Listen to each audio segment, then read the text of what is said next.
Hello and welcome to the podcast at the Succulent Journal, where we discuss anything and everything under the sun.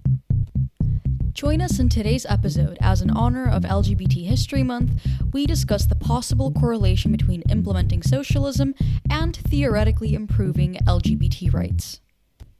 We will also further discuss how LGBT rights lead to higher economic output and the cycle that exists between capitalism and LGBT rights. Recent theorization that socialism is the cure for the problems of capitalism have been quite prevalent all over the abyss of social media and Instagram infographics, which at best are a potpourri of interesting ideas with not always very grounded basis in reality. In fact, the kind of overarching theme of this episode is going to be how it was more the capitalist reality than the socialist dream that has actually led to increased acceptance of the LGBT movement and to LGBT liberation. There have been many LGBTQ activists, notably many white socialist activists, who have went out of their way to distort the truth about socialism, even when the leaders of actual socialist countries have admitted to their oppressive failures.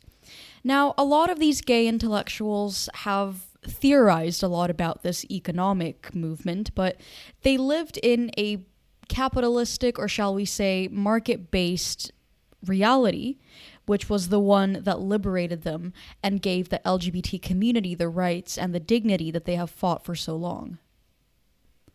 Now, we're not saying that LGBT rights are a product of capitalism, or that all forms of socialism or communism are opposed to it. But we need to take cognizance of the fact that capitalism and socialism are both economic theories, not social ones. But because the two are economic theories and the economy only exists so long as society does, it is not surprising that their theorizations do indeed have social impact. Now, given that socialism has actually been implemented in the past, I think it's really important that we focus on the historical aspect first of some of these economic movements in order to understand how they could function in today's day and age. Just based on both superficial research and slightly deeper analysis, every last bit of history proves otherwise. That is, every last bit of history does not strongly suggest that socialism will be the end-all or indeed even the first step in eliminating the remaining oppression of the LGBT community. In fact, one of the things that worries me nowadays is that there is almost an echo chamber with too much reliance on socialists alone, and that is quite an ineffectual method, because currently they are nowhere in a stable position of power. Now, inherently, whether your views align with leftism, the right wing, conservatism, whatever it is, any sort of overbearing reliance on one party will often lead to disappointment, and this was actually quite common with gays and lesbians in Eastern Europe and the former Soviet Union. It was quite disappointing that even when they did work within socialist parties to call upon for reform, they were often seen as subordinate and made to abandon their own goals in favor of party platforms. And that really isn't what LGBT liberation should be about.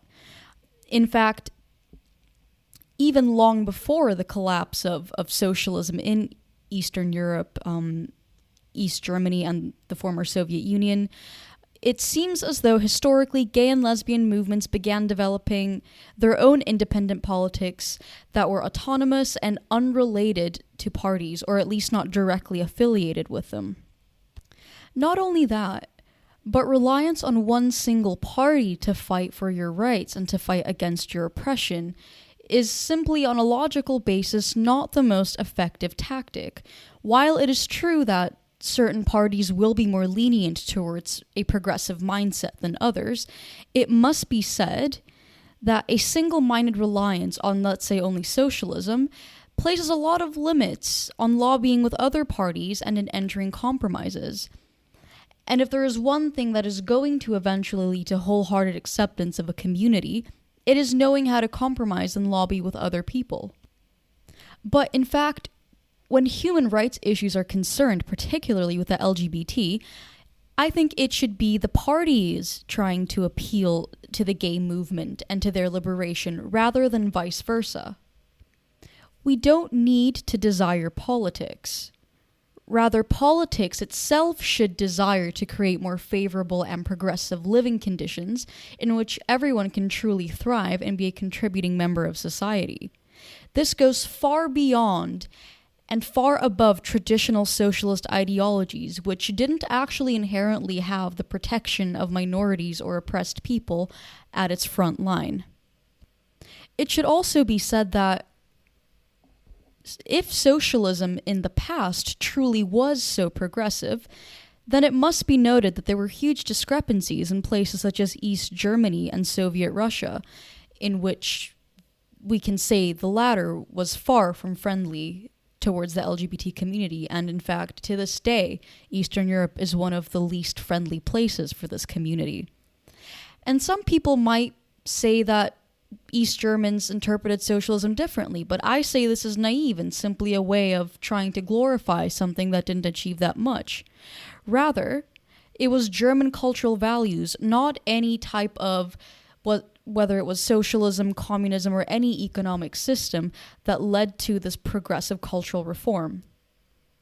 Now, I should probably clarify, I'm not arguing that socialism and communism are inherently anti-LGBTQ and that capitalism is inherently pro these values. But in the past, and if history is any indicator of what is to happen in the future, neither socialism nor communism have been the best system for LGBTQ people. In fact, even nowadays, countries that are actually socialist, such as Venezuela and Cuba, rank the lowest globally as far as LGBT rights are concerned. Many people will use countries such as Sweden, Canada, and Norway as stellar examples of why socialism is clearly the best answer for LGBT people. But in actual fact, it must be said that social democracies and socialism are not to be confused. Just because things work there does not mean that these countries are not inherently capitalist, because they are. These are all market-based economies in which the government doesn't actually set the price point for cars, for instance. And that is why this distinction must be made. But of course, that doesn't mean to say that we should one-sidedly agree that capitalism is by far the best thing for any sort of liberation. If we are going to take the most nuanced and objective view possible, the social progress of LGBTQ+ rights in different countries under different systems has been so haphazard that it's pointless to try and attribute it to one economic system, to one set of social values that has been the best for these people. It is a far more nuanced and complex vision than this, and that is why we cannot rely on purely one type of economic system to necessarily bring about liberation for anyone. To add to this statement that neither one, nor capitalism nor socialism, is the single best ideology for LGBT rights, it should also be put that just like there's a difference drawn between the shades of socialism and communism, there's a similar range of ideologies within the umbrella term, which is capitalism. The mainstream narrative that you see on social media like Instagram or even in news outlets nowadays, which suggests that capitalism is a dogma, it's simply not true. And the evidence lies in the different free market economies in today's world. The US, for example, it's prime for neoliberal capitalism. While at its core, neoliberal capitalism still advocates for privatization, free trade, and most other mainstream narratives of capitalism. Where it fails is that it allows for laissez-faire capitalism to be dialed up to 100. And this is why today there's such fear of monopolies emerging in the US market. The problem with laissez-faire capitalism dialed up to such a degree is that there is very, very little oversight of the government or some other authority over what business practices are going on in the market. And the reason why the US is suffering right now is because there's simply not enough demand for governments to intervene in the market, which is so obviously at a brink of failure. And that is not advocating for socialism. Rather, it's advocating for forces which keep the free market healthy. You can also look at other countries such as the United Kingdom, Canada, and Australia. They're all other examples of neoliberal capitalism, though I should say it's much less pronounced in their markets compared to the American one. And usually in these countries, the neoliberal ideologies are reserved for few sectors of the larger economy, such as financial services or oil. By far, they're largely regulated free markets, and this makes them prime case studies, actually, for the coexistence of different shades of capitalism, and it is another point of evidence that shows that capitalism is not a single dogma. Take the UK, for example. Its economy is massively reliant on services, which account for almost 80% of its GDP. Of that, 25% of it comes simply from the City of London's financial services. In a way, it's a dilemmatic position. You can't argue that the UK economy isn't diversified because it has avenues in medical services, financial services, tourism, transport, and the arts. But at the same time, they all boil down to the larger umbrella of under-services, which really means providing for others. The UK also has ever-declining religiosity, and to know more about this, I would encourage you to give a listen to our previous episode where we discuss religiosity and mental health. Really interesting, that. But anyways, coming back to this point, religiosity has historically been the single most forceful ideology afflicting LGBT rights. So in the UK, this combination of services reliance and decreasing religiosity means that the UK economy would actually stand to lose if it became hostile to certain parts of its population. And while, again, capitalism and liberalization of the economy are not the sole drivers for LGBT rights, because then you're missing out a very important point of societal values, you can see that there is nonetheless a positive correlation between increased liberalization and globalization and better living environments for LGBT persons.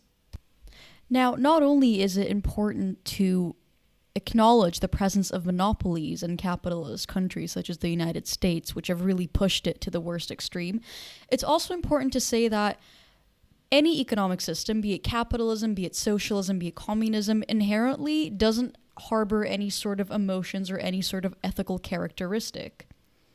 That is to say, capitalism doesn't make people bigoted because capitalism is really just an economic theory at best.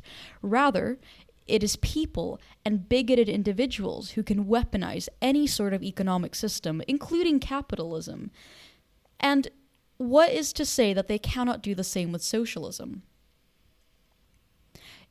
In fact, this might make me sound like a bit of a skeptic, and, well, perhaps maybe not everyone is quite on the same libertarian boat, but the government, if you think about it, is truly quite inefficient at delivering any sort of change. And quite frankly, socialism isn't going to stop that necessarily. In fact, I think it's important to look at what the scope of capitalism has allowed in certain states. For instance, in the United States, quite a number of companies actually went about creating non-discrimination policies and providing insurance for domestic partners, as well as transition coverage for people who identified as transgender, way before many states not even recognized the importance of LGBT rights, but even went on to legalize same-sex marriage and passing non-discrimination ordinances.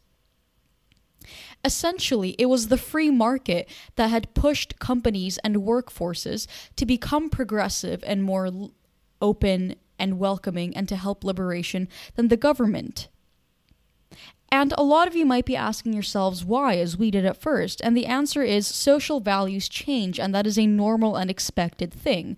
But as social values change, that reflects directly on how money is spent and redirected, which then in turn influences market pressure. and it makes other companies feel the urge to be more progressive in order to appeal to their audiences. In fact, these corporations who took the initiative to be more progressive still provide non-discrimination policies even in states where these don't exist and where LGBTQ plus minorities are not protected.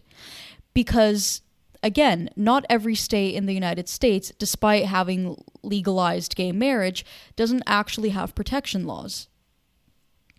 And now back onto the historical component, which I have been focusing on in this episode.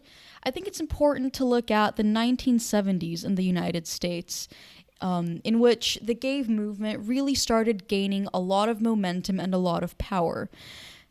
Objectively speaking, socialism was a pretty marginal part of the community, or actually even the gay rights movement as a whole. Now, don't get me wrong, most, if not nearly all gay activists definitely leaned towards the Democratic Party and towards more liberal, that is, left-leaning viewpoints. But all they did was focus on advancing their own rights through the Democratic Party, which was more willing to accommodate them. But the Democratic Party at the time, and even nowadays, was far from being socialist.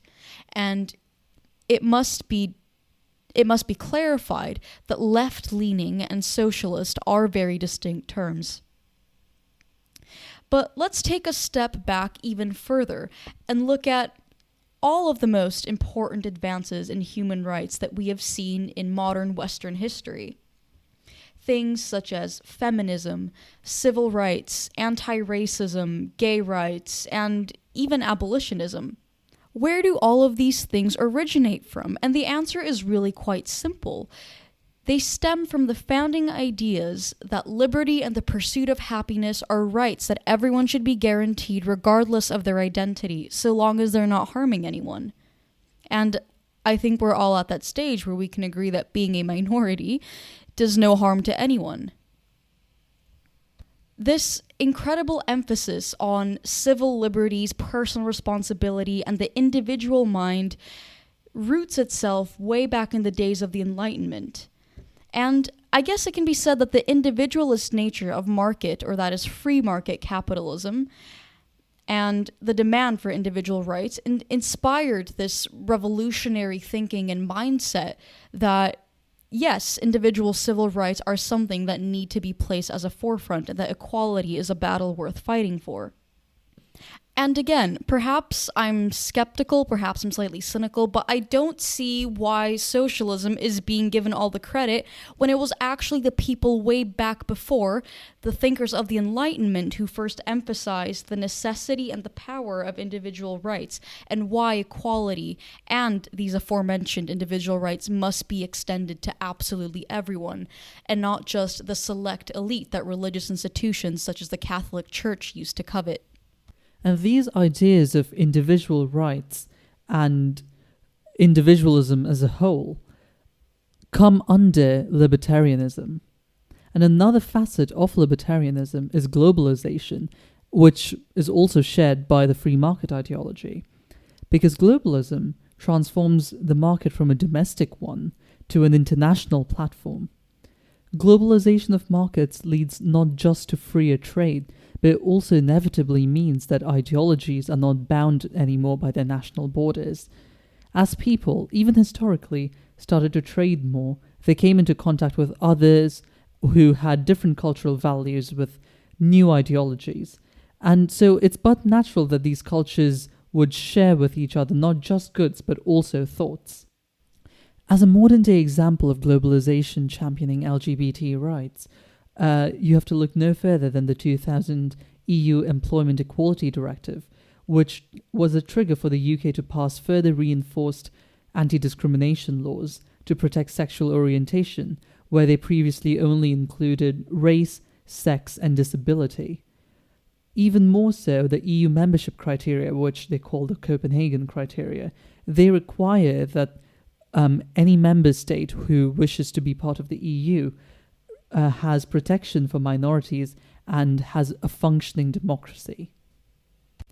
To add to this, capitalism either directly led to or was in some way linked to industrialization, which eventually led to urbanization, which at the very beginning, and perhaps even right now, was a very positive thing because it offered anyone the chance to live anonymously in a city far away, away from the harsh social system or the harsh social grounding of their families or communities.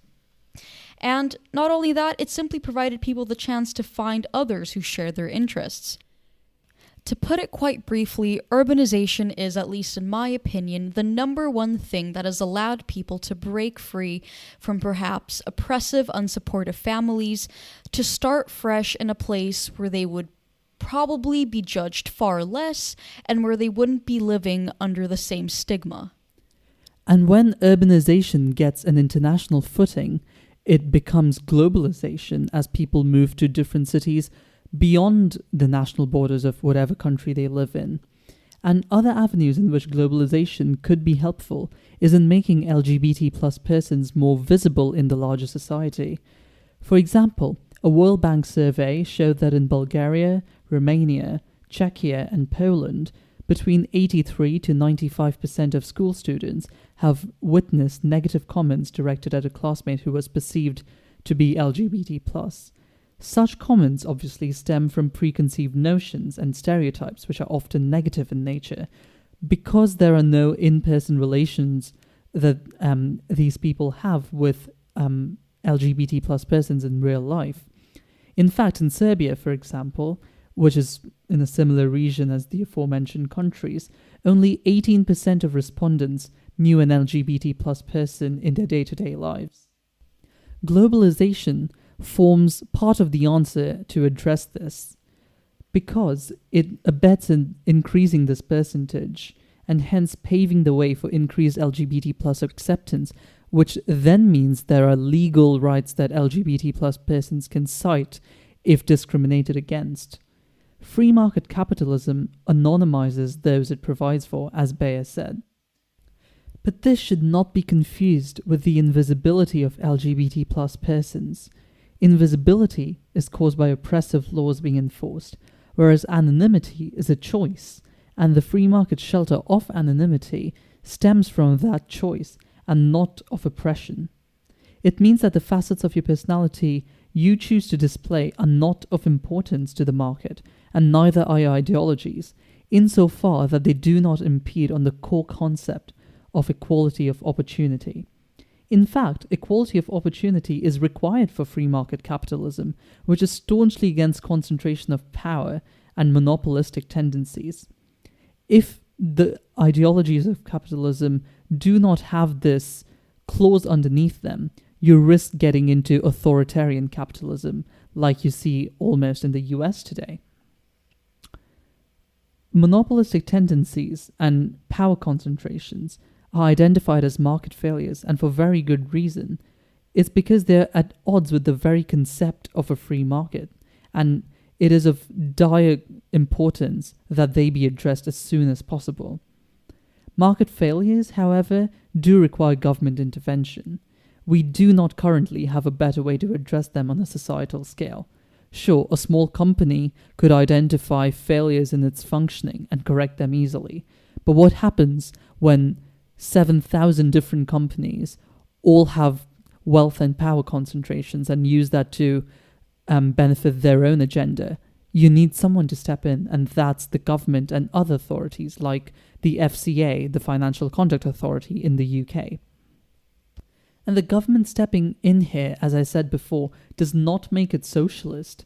Capitalism wants small government, but it never has wanted in real life no government, because that is anarchic and unproductive. These market failures are ones that manifest as discrimination as well. For example, lobbying, with vast sums of money like you see in the US. It's another reason why the US is so split today along lines of homophobia, women's rights, etc. The market failures in the country have not been addressed. In fact, they keep being exacerbated because of the various lobbies. And religiosity is very much prevalent in the US still, especially Catholicism, and religious fundamentalists are an authoritarian counterforce to the liberal ideals of the free market and free market capitalism. So when they use avenues of capitalism as a whole to further their fundamentalism, they create a market failure in the overall free society, and that has economic impacts, which we will explore very soon. So I've already mentioned the benefits of industrialization and urbanization as far as the pursuit of personal liberties is concerned. But another key fact that often gets omitted is that capitalism freed people from feudalism and from the family farm. It was, at the beginning at least, the first force that helped people properly construct their own lives in a market-based society. And in such a way, people were allowed to have enough space for both separate personal and separate professional lives. The pursuit of financial independence away from monopolies before they became so prominent is what gave people ultimately the freedom and affluence to live on their own. And once you have that freedom and affluence, you are no longer constrained to certain values that you disagree with simply because you are dependent on someone else to provide for you. Much the same way, financial freedom means that you don't even have to be dependent on the government for their mercy and their welfare. Because as we have seen, governmental policies can often be very volatile, completely unpredictable, and dependent on whoever next happens to be in power. What we're trying to get at in this episode is that being able to live autonomously through financial independence, not wealth, but simply financial independence, is what will inspire people, or at least what will make it easier for them to pursue their own liberation, their own personal happiness, and their own path in life. Only in this way are people able to truly flourish when nothing can constrain them. And this is where we have to give credit to libertarians and their classical liberal forebears who got there way before modern day so-called socialists has decided to take on that label. I mean, look at people like Adam Smith and Jeremy Bentham from the Libertarian Party, or look at the Cato Institute, I'm not sure how you pronounce it, where libertarians were truly like one step ahead of the game, on top of that intellectual curves when it came to directly applying the ideas of individual liberty to gay people. Small detour here, but Jeremy Bentham is the dead body we preserve at UCL. Fun fact for the day. You can find him in a glass box in the student centre. So if you ever thought what a glass tomb would look like, UCL has the answer for you. Right, back to the episode.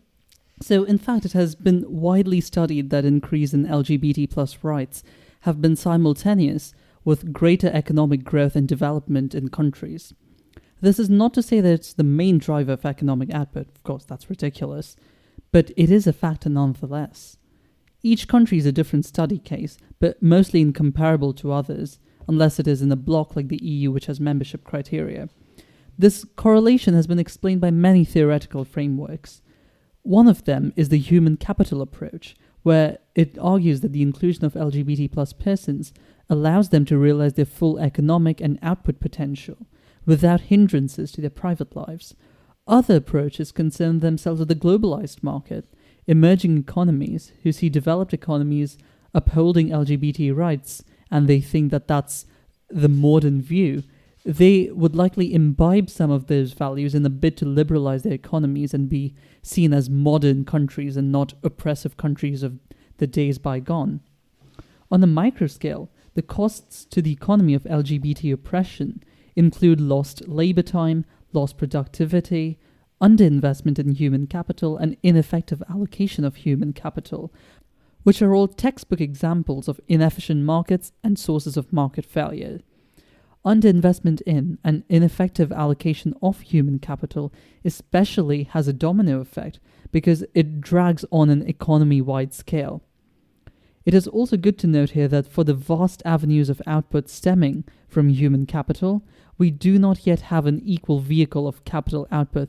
That is to say, robot technology cannot replace humans just yet. And the UCLA Williams Institute considered this correlation between LGBT rights and greater economic growth.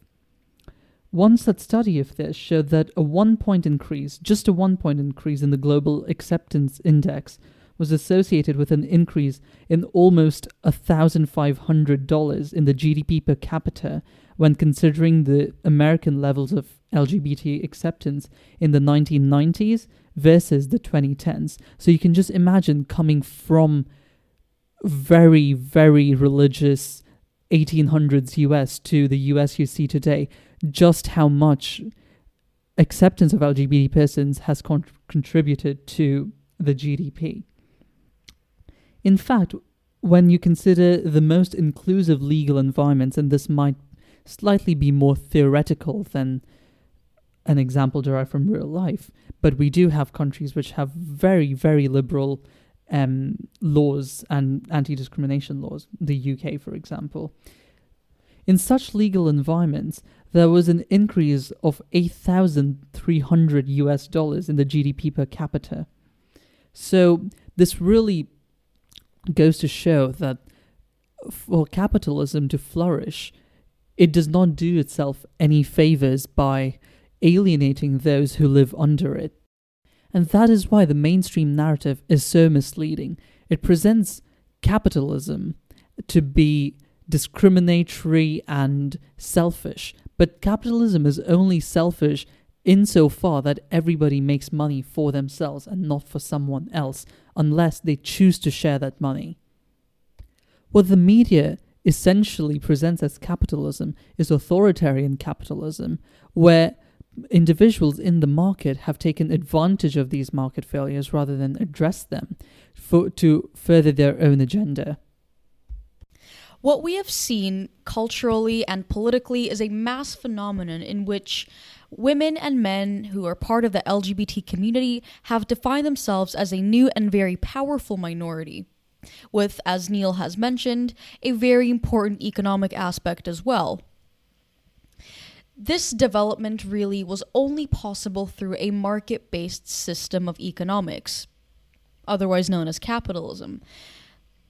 Now that we have acknowledged the fact that capitalism has created the conditions for greater freedom and diversity than anything that history before has managed to do, our next challenge should be in knowing how to guard these really good aspects of capitalism that allow for this diversity and freedom of expression and really freedom of existence, but while also protecting people against exploitation, against ugliness, and against further inequalities on every level, whether they be socioeconomic, racial, cultural, ethnic, you name it. So we hope perhaps now it's a bit clearer to see the link between free market capitalism and LGBT rights, considering the several variables at interplay, including functioning democracies. It is seen that not only does capitalism flow in parallel with LGBT rights, but that LGBT rights themselves are of importance to addressing market failures and ensuring a functioning, healthy free market which can provide equally for everybody who lives in it. Thank you so much for tuning into this episode of the Succulent Podcast and Now Journal. We will see you very soon. Bye. Goodbye.